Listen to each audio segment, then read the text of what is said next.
start. And just to let those that are joining us right now, these sessions are recorded so people can go back and refer them. They will just be listed on our website. Katie, if you want this link, I am happy to send this webinar link to you as well, so you can use it throughout your network. And I just want to formally welcome everyone. For those that don't know me, my name is Brigitte Hutai. I am the new program coordinator with the Women's Business Center of Utah. And to my left is Connie, who is our lead business advisor. So she is able to join us. And Sarah, you are holding it down on the, let me think of my side, eastern part of Utah, correct? Or south? Southern, because you're in Moab. Is that correct, Sarah? Yes. So Sarah is also a member of the Women's Business Center of Utah. So I just want to make sure I welcome her. And for those of you that may not know what the Women's Business Center is of Utah, we are a nonprofit. We are a 501c3, and our mission is to help women entrepreneurs who are starting or would like to grow their current business. And we are funded by the SBA, and we are also under the Salt Lake Chamber. So I know that is a mouthful and a lot of information, but we are so happy for you guys to join us. And let me make sure I cover all the information that needs to be said. I do want to note that next month in July, we will be starting in-person training sessions. So make sure to be on the lookout for that. And then I will now turn the time over to our presenter today, Katie, to go ahead and start her presentation. Okay. Great. Well, thanks everyone for joining us today. Really excited to be here. I live in Seattle now, but I used to live in Utah. And so a number of years ago, I went to one of the Women's Business Center conversations just when I was really thinking about starting my business. So this is really exciting to kind of come back and be here for this event. So today we're going to be talking about how you can balance your team's needs with your business needs. And just a little bit about me. So my business is McLaughlin Method, and I do a combination of coaching, facilitation, and consulting. And in my sessions and my workshops, I really like to try to provide actionable, practical skills, typically team-based work. And I've often worked in the startup and tech space. But a lot of the topics we're going to be talking about today are like transcend different venues and different types of companies. This is who I am in case you can't see my little video, but I have a lot of experience in the learning and development, human performance space. And I also have a theater background, and I usually bring in theater concepts into the way that I teach people how to relate to each other in the workplace. And we won't be doing anything super crazy today. I know we've only got a few folks on video, but this is what typical workshops with me look like, just for future reference. So for today, we're going to be talking about the difference between outcomes and needs. Those can be different in the workplace and for our people. We're going to be talking about people outcomes versus business outcomes, some leadership actions, and then a pathway towards sustainable cultures, because ultimately your culture is going to be involved here. So when we think about how do we balance these two things, it might initially seem like they automatically are in balance, where if you focus on your business needs, your team will naturally follow. So your team, who are they? Typically, we're talking about your employees. So if you are business owners yourselves, or if you are a manager, it could be your direct team. And this might also include partners. I know many folks get into business with a business partner, and could also include contractors. So right now, I personally don't have any full-time employees, but I do have a few contractors who do work with me. So they would still be considered part of my team. People who are kind of an extension of your team would be your board of directors or advisors. And they should still kind of be considered when we think about your team. But for the most part, we're going to be focusing really heavily on your actual employees. So I'm curious, I would love to hear from you folks in the chat. How many people are on your team? And there's no wrong answers. It could just be you. But maybe you're in the process of building out your team. And I'm just curious to find out where people are at. Ooh, about 500 of the folks from joining us from the DSD Nutritional Services. Awesome. Cool. Starla shared with me that she's got a small team. Right now, for me, it's just myself and my kind of primary contractor that I work with. Great. So let's think about what outcomes are.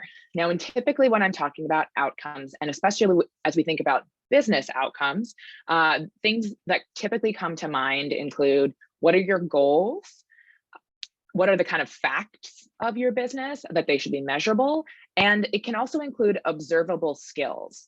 So a lot of my background in thinking about how do we teach people how to do their roles and train them on how to do their roles better is really hyper focused on things like observable skills. How do we know that somebody can communicate clearly? How do we know that someone can explain the expectations of a role to a new hire?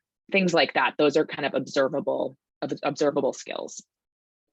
So commonly in your business, you're likely focused on people outcomes like this.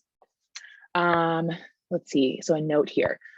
Define in more detail what a team would consist of. So right now, it's pretty broad, but thinking about the people who work for you. If you are a business owner, it's the people who you're employing. If you are maybe working for a business, it would be the folks who you are actually connected with on your team. Maybe it's peers that you work with, or it could be people who report directly into you. That's typically what I'm focusing on here. A lot of these same concepts could be applied though to partnerships or to your board, things like that. Great question. So when thinking about your business outcomes, you're probably thinking about, and you may have heard the term KPIs, which refers to key performance indicators. That may also be kind of an advanced term if you're new in business. So don't worry if that's kind of your first time experiencing that term.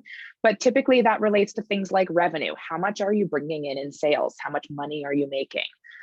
You may also look at things like your actual sales velocity. How much are you closing business? How frequently are people coming in? So if you've got to make a brick and mortar place, how frequently are they coming in and how frequently do they buy? So a ratio of that. If you have an online business, you might be looking at things like the number of customers that come to your website and who actually purchase something, or could also include like their download rate of an app if you have that. Another commonly tracked business outcome is churn, which is typically related to whether or not you're retaining your customers.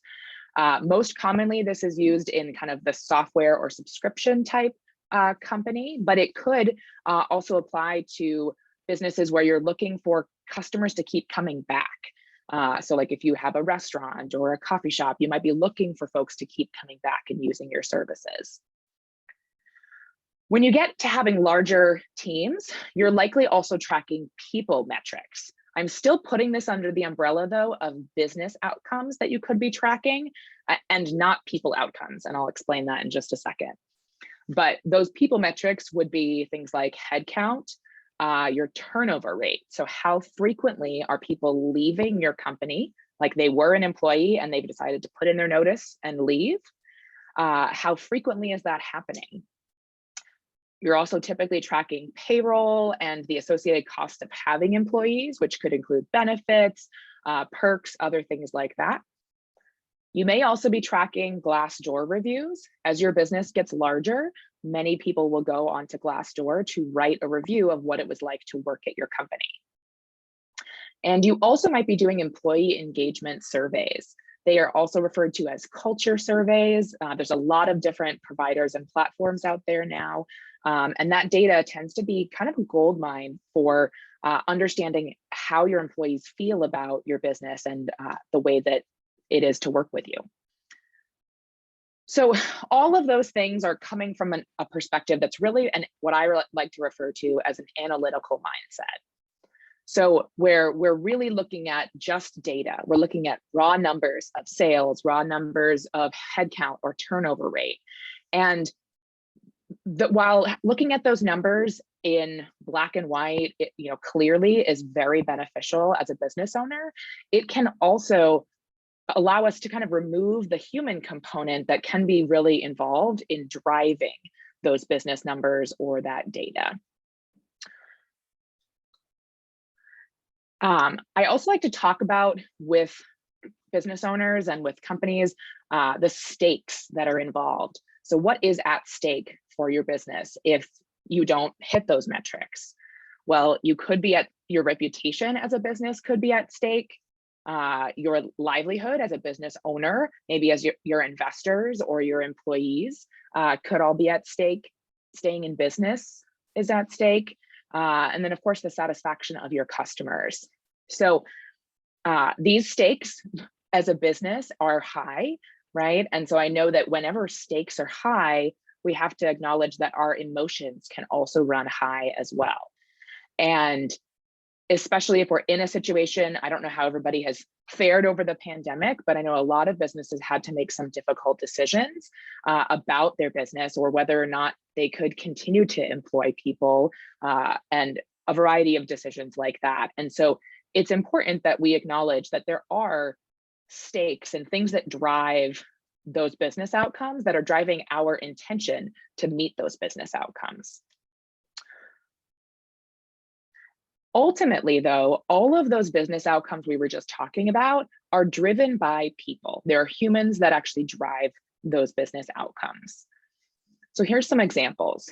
So the people who come up with ideas for your business, the ideas for your next product, the next service you're going to provide, those ideas and creative problem solving all come from people. Sales also come from people, right? There are people who choose to purchase from you, and there are also people who are selling and communicating to those prospective customers and who are selling your business either accurately or inaccurately, right? It's also your people who are responding to questions or concerns that your customers may have. And it's people who are leaving reviews about your business, or it's also people who are telling others, being the ones who kind of proliferate and refer folks to you or not, right? So there's people at each stage all across your business. And so they are driving the outcome. So the better that we can focus on people, they're going to also be able to help you drive those business outcomes. So here's some stats that are may apply to your business. In general, only 58% of managers report receiving no manager training. So if you run a business that has managers, or if you yourself are now managing a team, you may fall into that category of never having had any manager training. 45% of employees say that leadership is either minimally or not at all committed to improving company culture. That's definitely a challenge that most companies need to start thinking about. How do leaders actually impact the culture? It's the culture that impacts whether or not people feel like they can provide creative ideas. It's the culture that impacts whether people are, selling in an honorable way, or if they're doing whatever they can to sell as much as possible, regardless of the outcomes. And I think many of us are not surprised by this last stat that 75% of employees who voluntarily quit their jobs do so because of their bosses. I'm sure many of you have experienced a time where you have quit a job and have done so because of a boss. So we talked about stakes about your business. Now let's talk about stakes that your employees have. These are probably very similar stakes that you experienced when you were an employee. So now it's important for us to think about them and where their head is at. Job security. Is my job going to still be here? And does my company want me to be fulfilling this role? We might be thinking about promotions or special projects.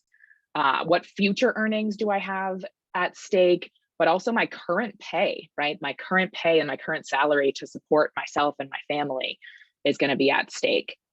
And then whether your employees feel like they belong, or are they feeling like they're an outsider, and that maybe that they feel like they have to prove something in order to achieve any of these earlier items.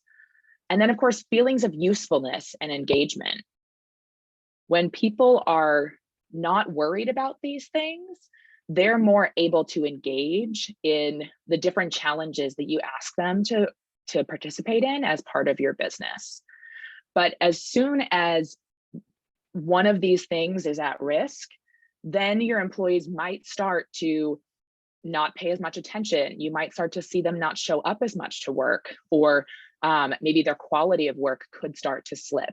It might be as a result of feeling like they're not getting one of their needs met and something here at stake feels threatened. Whenever we feel threatened, we will either fight, flight, or freeze, right? So we could, in the workplace, run away, and just be like, that's it, I'm done, or not show up. We might decide to fight, so people could get more argumentative at work or really be challenging things. And then of course, freezing, we might just stay exactly where we are, try to hide, not give anything extra, just kind of do the bare minimum. So when we think about needs versus outcomes are typically things that we can measure, and we typically need certain things in order to hit those measurable outcomes. So I've given some examples here. If we think back to those business outcomes that we had, here's some examples of what we need as a business in order to reach those outcomes. So we need creative, innovative ideas in order to be continually supplying our customers with products that matter to them. We need thoughtfully, intentionally designed products. We need people to be reporting issues or errors so we can fix them right away. And we need credibility put out there to experts and our customers. And what our team needs is they need some space to be creative and to innovate. Sometimes that can include time around a specific project. Other times that can include the actual carving out of a physical space or of an official task or an official project associated with being creative and with innovating.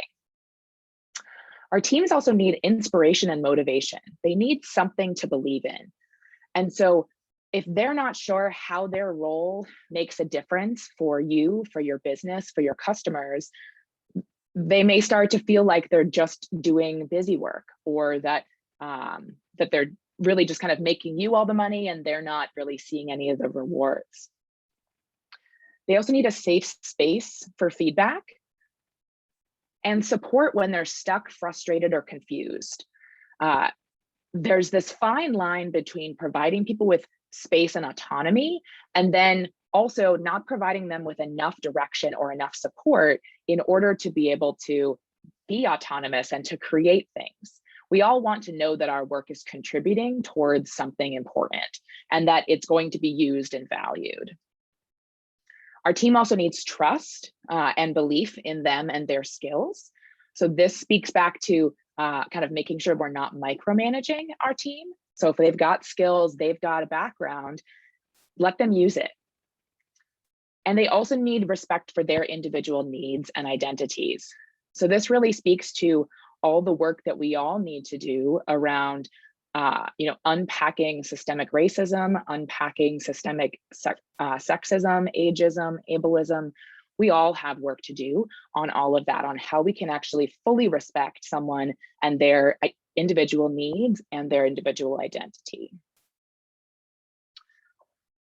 So not just from me, but also here's some data that supports a lot of what we're talking about today. So 74% of young employees would take a pay cut to work at their ideal job. So it's not always just about money, right? 69% of employees say they'd work harder if they were better appreciated. And 91% of employees said that their leaders lacked communication skills. So there is definitely data and employee sentiment to back all this up. And this chart came from a poll here where I was really surprised at the types of things where leaders were missing the mark on how to connect with their teams. Some of these things are really basic, like having time to meet with your employees, knowing your employees' names, offering feedback. There's I was really surprised by this kind of one sort of in the middle, where many leaders might refuse to talk to their team members. And if you find that you're doing any of these behaviors, I encourage you to take a moment to kind of do a little bit of an inventory. Is there a reason driving why I wouldn't want to feel comfortable meeting with my team members? Do I feel insecure about myself as a leader? We all have things we can work on and ways we want to be better as leaders, as business owners. And we can all have moments where we don't feel entirely secure. And so it's okay to acknowledge that there's work that you need to do in order to be able to be there for your team. So as we start thinking about this inventory, think about, when are you meeting with your team? Do you meet with them regularly? Do you have one-on-one meetings? Is it always in a group?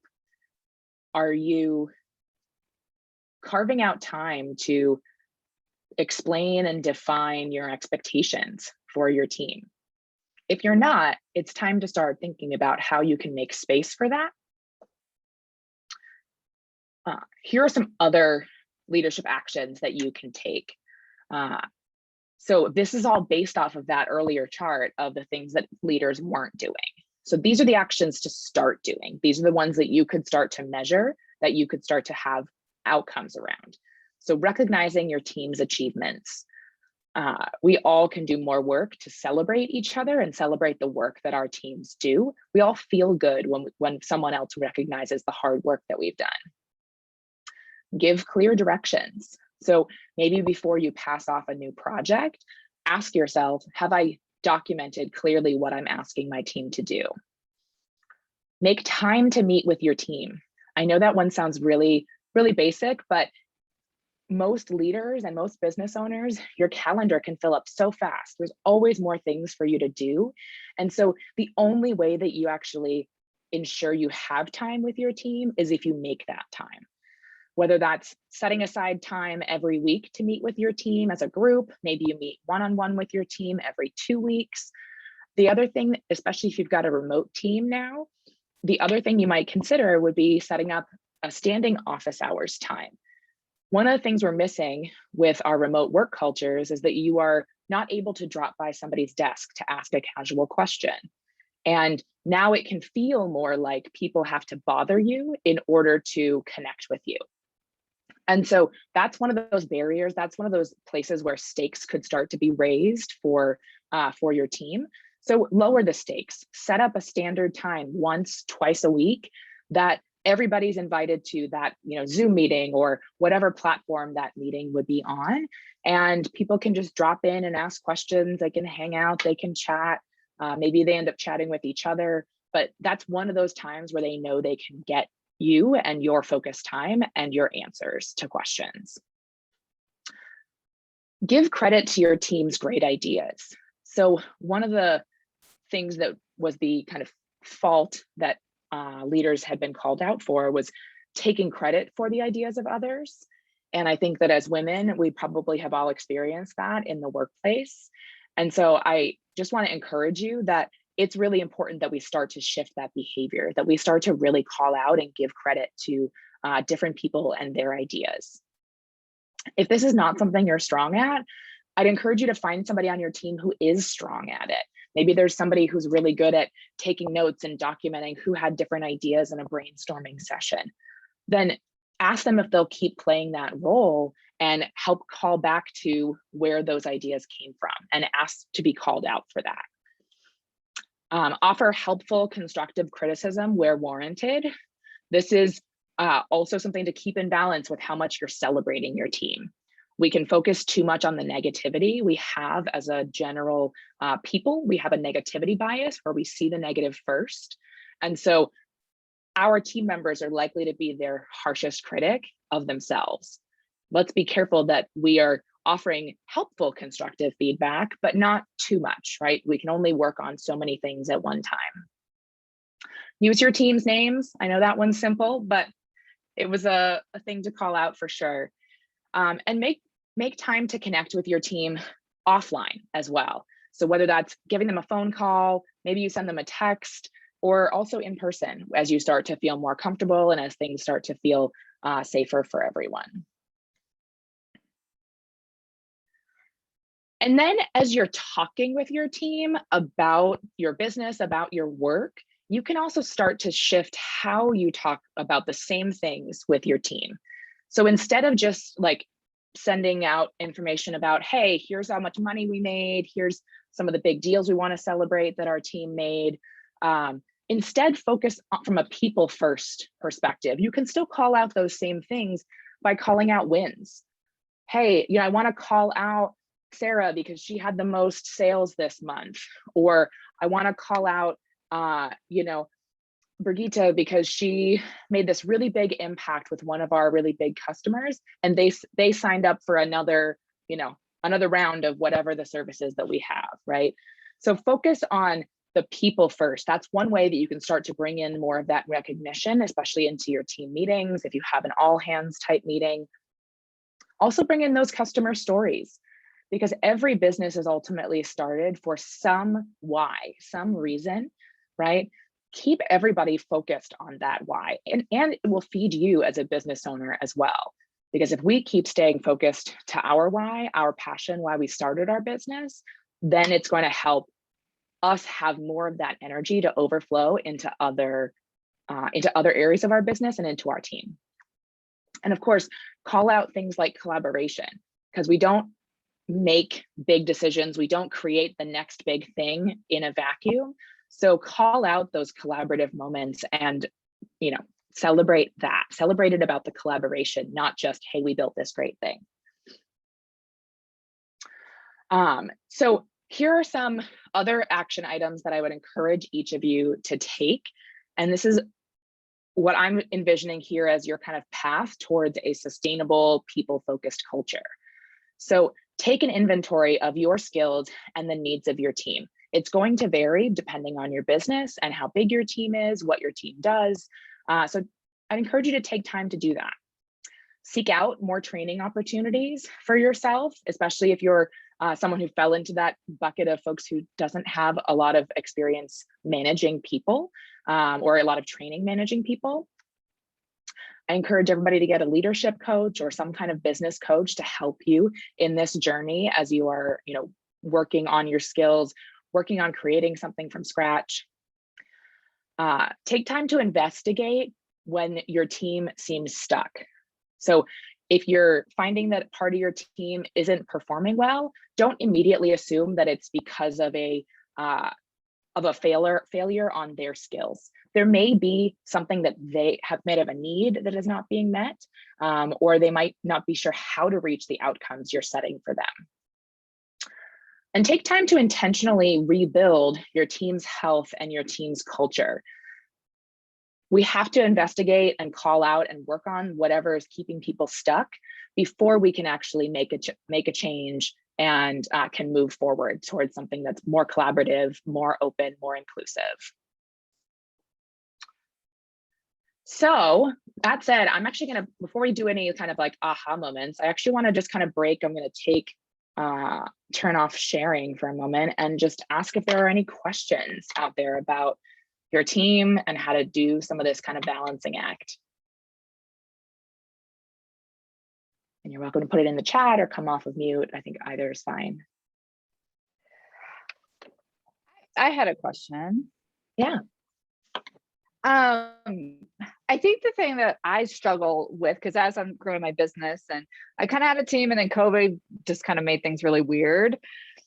And hopefully I want to grow again and build another team, but I feel like I have a hard time. I'm pretty direct. I'm actually a therapist on top of doing my boutique, but I find a hard time almost holding boundaries with employees because I rely on them so much that, when somebody's making $9.50, $10 an hour, it doesn't take that much for them to say, well, I'm not going to come in, and then I'm kind of overworking. So I find myself having a hard time sometimes having these conversations with them because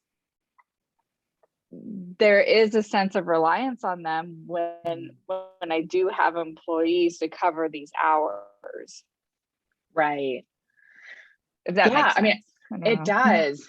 And you kind of brought up a couple different things, in what you shared. And I just want to, first of all, say thank you for sharing your story and being clear and open about kind of what is going on for you. I hear you on the being direct piece that you mentioned. I grew up on the East Coast, and so in New England, and people are very direct there. And so, And I'm actually from Washington. oh, funny. Yeah. So, but I found that living in Utah, that Yeah. I tended to be more direct than other folks. And that tended to be a surprise for people. And so my first encouragement there would be to directly communicate about how you communicate, right? One thing that we're not used to doing in the workplace is explaining how we communicate or how we communicate best. And that's one of the ways that we can start to help people understand our perspective. Let them know, hey, I tend to speak pretty directly, but and then maybe add a caveat. So for me, the caveat would be, hey, I tend to speak pretty directly, but that never means that things are completely immovable or that like I'm not open to new ideas, right? You can add in, information that would help people understand your point of view. So that's one idea for you. On the being reliant on people, you're absolutely right. And I think that is one of the challenges of having a small business. You probably don't have a whole lot of like wiggle room, right? When people leave, it does mean that you end Not up at having all. to pick it up, right? Yeah, I'm So- literally working as a therapist and then working my boutique. I'm the only one working at the boutique, so I'm trying to balance it, but at the end of the day, that's not healthy either. Right. Yep. And a big piece of that could be around setting expectations with your team. What you expect for them to is there an advance notice policy that you need to set and communicate with them? Like, hey, if you're going to need to miss a shift, I need this kind of notice. But also letting them know that, maybe they're coming from a place where there were lots of extra people who could backfill, and they might need to just be let in on the fact that you don't have a lot of people who are backfilling, you are the backfill. And so when they call out, the stakes are higher, right? That means your boutique might need to be closed that day, right? And so sometimes it's about helping them realize what the stakes are for everyone, and having a conversation about that. Okay. I can relate to all of this so much. Also from the East Coast, when I had employees with my boutique, I had to tell, like every new employee, I had to say, there's a lot to know with this store, and I want you to share it with customers, and beyond that's the knowledge you need to share about all the brands we're selling. There's just a lot to do in the store, and the lighting in here sucks. So there's like 8,000 lights that I've like retrofitted. So, you're not going to do everything the way I want it. And I would have to be like, and I will tell you, it doesn't mean you did something wrong and I'm upset with you. Sometimes I'm running out the door to go pick up my kid. Like, sometimes I would find that because I am direct and, would come out the wrong way because I was running out the door. Like, I'm just going to leave you a list of things. And then my full-time employee, when I sold the business and she started working for the new business, she was like, and she was kind of training people. She was like, oh, I get why you left all these lists, because it's just so much information. And sometimes it's just nicer to kind of leave it in that format. Like, these are not things I'm pissed, about. These are just things that, they aren't wrong, but this is the way we do it. And, you need to know.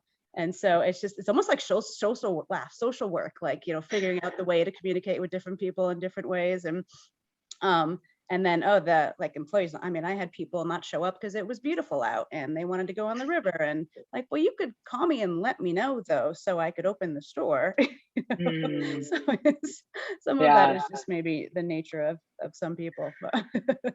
Well, and I think that you bring up a lot of really great points, Sarah. Thank you for sharing your story too. That, one thing that we have to counteract, like you were describing this idea of the list, right? That people might think, oh, you're saying that they did everything wrong, Mhm. Well, some of that might come from their own experience with managers who every time they gave them something, they gave them feedback, it was an expression of how they did something wrong, Mhm. right? So that's something that's coming from the other side of this relationship that you don't have any control over. And depending on your relationship with that person, they may or may not actually share that with you and say, hey, I've never had a leader who has given me positive feedback before. But that would be really the goal, right? There would be the goal that you could build this relationship with your team members, and this applies really to everybody, where they would feel comfortable sharing, hey, here's what I find I need out of a manager, out of a leader. And then you could say things in the other direction of, hey, here's what I need from you, right? As my employee, so that way I can help you. And so that way I can help make sure that this business, stays running. That would really be the goal, that you could get to a place of having those conversations comfortably. And if you've never had a conversation like that, I guarantee it's going to feel a little awkward at first. But with repetition and the more times that you share these same types of things with folks, like, hey, just leaving you a list. I know I've got to run. Let me know if you have questions. You might repeat that a couple of different times. And then also sprinkle in some of that positive reinforcement too. So they know, oh, hey, thanks for, getting that list done yesterday. Like, I really noticed a difference, or whatever that is. So that way they get the balance. They don't only see the negative feedback, but they also see the ways that they can find that they're contributing. Ooh, good question in the chat. How do you help your employees catch the passion and vision of your business? Well, the first thing I would say is that you have to keep talking about it. We assume, if you're a business owner, and I find myself in the same place too, that we assume that people are thinking about our business as much as we are. And the fact of the matter is that they're not, right? They're thinking about their lives, their job, their family, etc. So it's important that you keep talking about your passion, keep talking about your vision of your business. This is part of why it's so valuable to be reporting on those wins and the customer stories and the ways that people are making a difference every day. That will help to fuel that passion and vision. And it's also important that your employee knows how they fit into the vision for your business.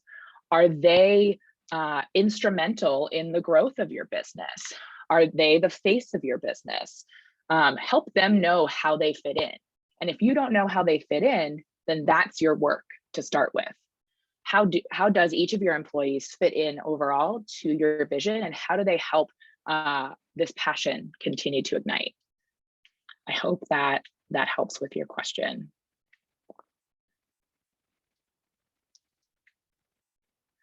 So awesome. I always like to encourage everyone to be thinking about an action item that you could start to take as a result of this conversation.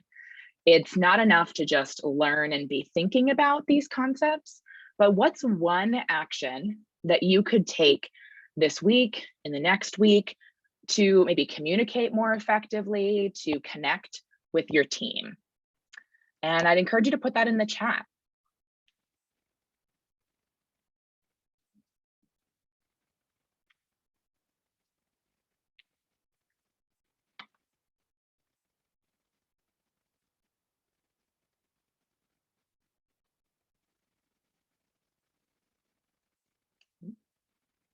There's also a survey that's in the chat too. Yes, sorry. I meant to all right. send that later, and I'll go and I'll explain it a little bit more when we're Okay. closing. No problem. Again, sometimes it's weird to know which applications use enter as actually enter and enter as an indentation. Yep. No problem. So does anyone have an action item that they could share with us about how they're gonna communicate more effectively, connect with their team, help their team engage in their passion or vision? Any of that?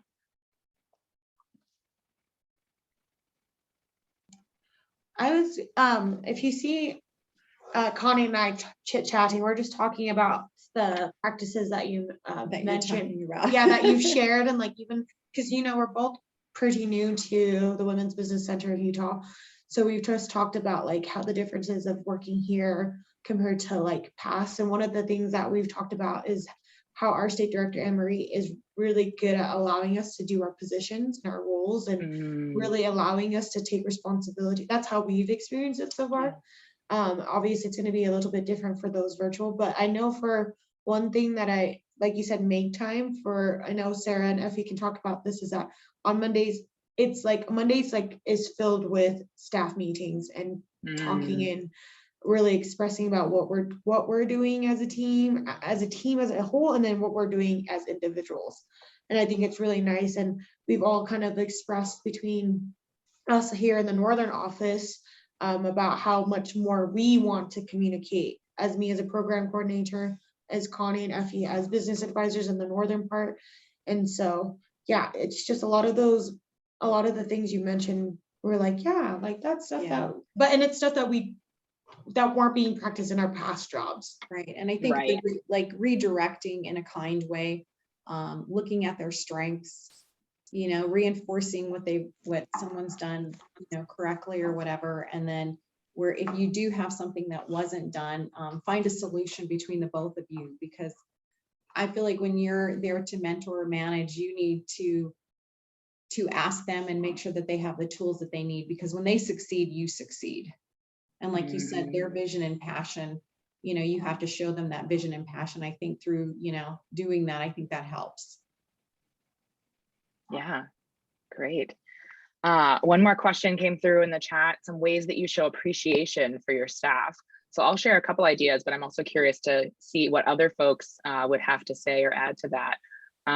But sometimes the appreciation is literally calling someone out in a one-on-one or in a group meeting of, hey, I really want to call out, Effie for having this great contribution in our meeting, or, hey, thank you so much for how hard you worked on that, particular thing. It can be really small.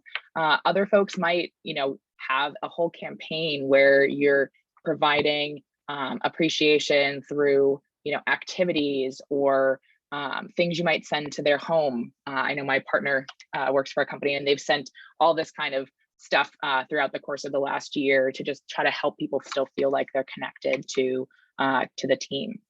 But I'm interested to hear what are other ways folks are maybe showing appreciation or have ideas about how they could. Really quick, sorry, I know we just chatted about it, but it's a little different for Connie and me because we are in person right now. So maybe someone wants to share about it, but that's virtual. But we were saying I think for me personally is when I get recognized as an individual employee, it's like one of the greatest appreciation, like acts of appreciation. I know it was mentioned for the DSD Nutrition Services that there's like a large company, but honestly, just like even with our administration, like our COO and our CEO, when they walk by, they always greet us. They always ask us how we are, how are things doing over here. And then even like today, we had a staff meeting, and we were like, our COO pulled us aside and like talked about it, recognized us, like how important our role is, and really recognized us that what we are doing is part of a greater picture. And for me personally, that's like one of the greatest signs of appreciation, because I come from a background of athletics, and like as an athlete, it's like you always want to hear from the coach, and if the coach doesn't say anything, you don't really know if that's a good thing or a bad thing. And so for me personally, and I think that kind of goes back to figuring out how to deliver information, is also to learn how your employees take information. So making that initiative of figuring out what is the best way for them to communicate to you, or how you can communicate to them. Yeah, great additions. Love that.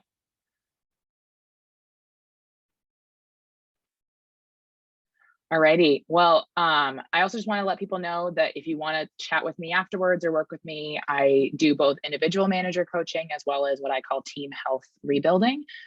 So I will put my information in the chat. Would love to connect with any of you afterwards.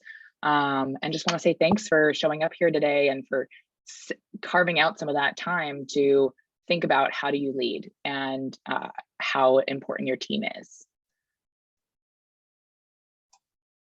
Awesome. Katie, thank you so much for this presentation and taking the time out to help fellow women entrepreneurs to strengthen and grow their business, because that's exactly what our mission is at the Women's Business Center.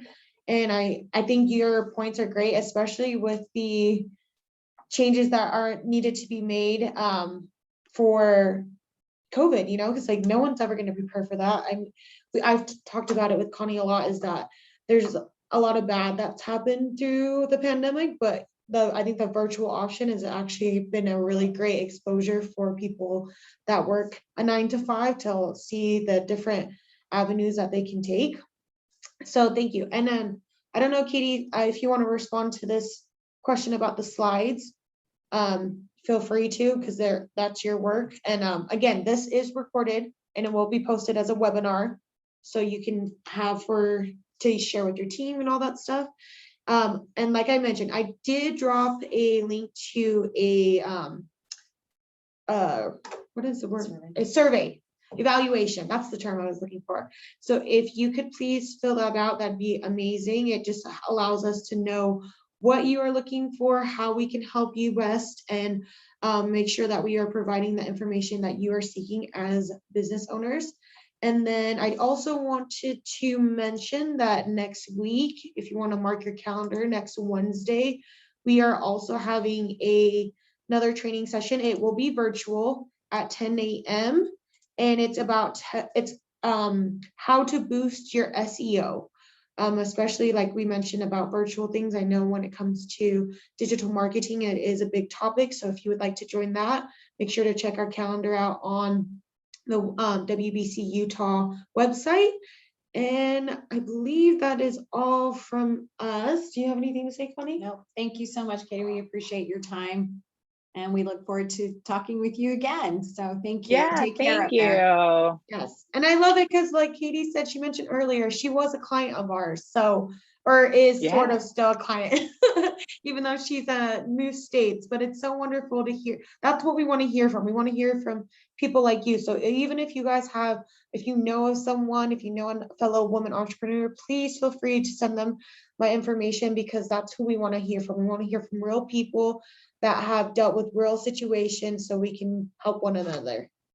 So yes, thank you. Oh, and thank you for showing the slides, Katie. I'll make sure to stay you on bet. so people can download that and everything, because that was an amazing slideshow. Yes, thank you so much. Awesome. Yeah, thank you. And feel free to share. I don't know if you're going to send the replay out to the people who are registered, but feel free to do that and send the slides too.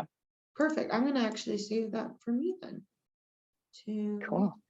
Thank you so much. Alrighty. Well, thanks everyone. Thank you. Take care, everybody. Stay safe. Stay safe.